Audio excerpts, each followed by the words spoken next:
So just as the world was ready to bury Apple, the stock is storming back today. The tech giant reporting better than expected earnings and revenue growth, but Apple is also revealing some core issues that could cause problems down the line. Here to discuss it all, Charlie Gasparino, Scott Martin of United Advisors, and Ari Zoldan of Quantum Networks. Thanks to all of you for joining us. Let's start with issue number one, the iPad. Only sold 16.35 million iPads compared to 19.5 last year. Far below the average. Maybe you don't need an iPad after all.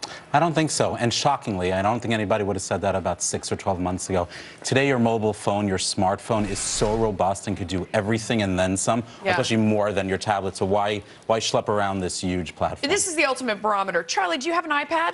No, I just got rid of my flip phone. Do you remember that? Oh, yes, he did. He actually he had a flip phone until like 10 minutes ago. Fox has been gracious enough to get me whatever. What is this? I have no idea what that is. Galaxy or something? So you don't have an iPad, is what you're saying. And I will say this. You know, I don't have an iPad, but I follow companies. I follow stocks.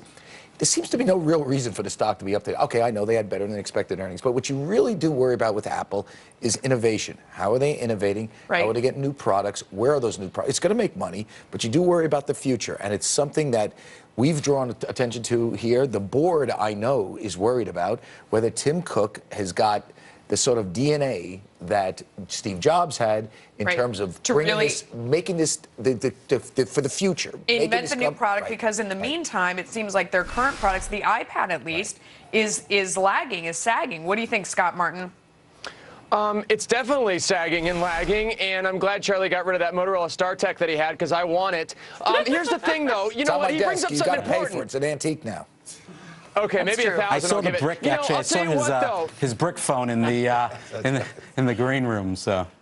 There you go. Those are the ones that Apple is trying to pick off, because you know what, Melissa? They still have tens of billions of dollars in cash on hand, and that's the other thing. I mean, we're talking about a massive buyback that was announced, and you have to wonder going forward, okay, if they don't have the innovation, if they don't have the new products, other than, say, the iPhone 6, how are they going to use that money? Are they going to buy a strategic partner that is going to help with that product development, that's going to help do that wow factor that Apple once had? I think that's the hope that the stock is trading on today. And instead, there's a lot of smoke and mirrors, and some were saying financial trickery to get people to look the other way. I mean, let's talk about the 7-to-1 stock split.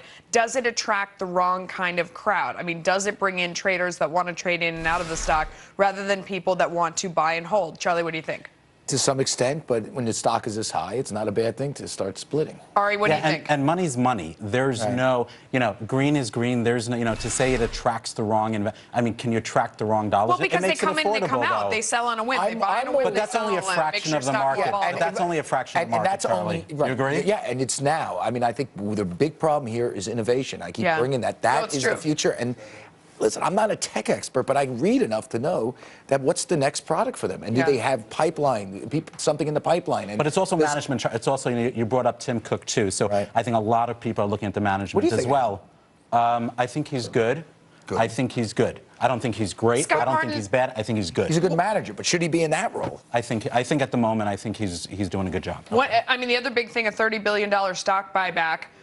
Scott Martin, what do you think? Some were saying, is this enough to get Icon off their back? Oh, yeah. Well, I think it might have been because Icon tweeted out he was happy. But, look, if the stock doesn't perform, Melissa, into that buyback, whenever that is, they're not going to be happy with him. And I think that's the point the guys are making. Tim Cook had a tough job to do. He's done okay, but he hasn't done great. Okay, stay where you are. Thanks so much, guys.